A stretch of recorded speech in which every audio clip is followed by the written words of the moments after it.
Hey, Anthony, Yeah, what do you think of Trump calling for a new census excluding illegal immigrants?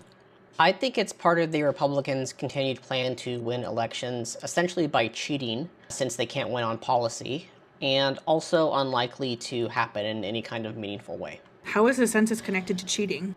Great question. So, I think the main reason that the Trump administration and, by extension, the Republicans want to conduct this new special census that excludes illegal immigrants is basically the same reason that the northern states wanted to exclude slaves from the census count back in the early period of the United States, right? Which is that the population of a state is what determines how many votes that state gets in the House, how many representatives it gets in the House.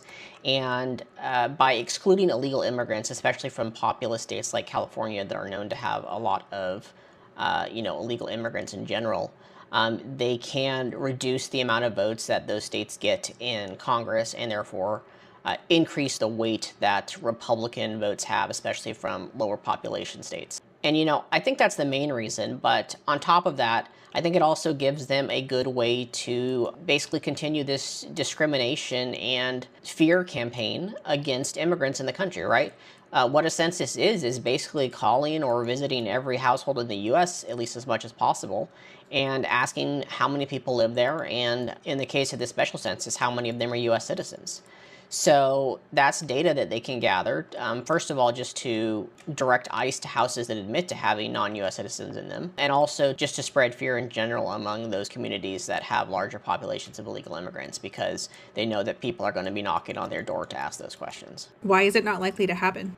I think the main reason it's not likely to actually happen is simply because it's unpractical. Surveying every household in the US is not something that can be done easily. And aside from just requiring a lot of manpower, also requires a large amount of, statistical analysis in order to give accurate results. So much so that the preparations for the next census, which takes place in 2030, began in 2019 and include basically test runs in 2026 and 2028. So this isn't something that you can just call for and have done quickly. It takes over a decade of preparation and setup and a lot of manpower, and completely excluding the fact that, Trump's fired a lot of federal workers that would be conducting this type of census in the first place.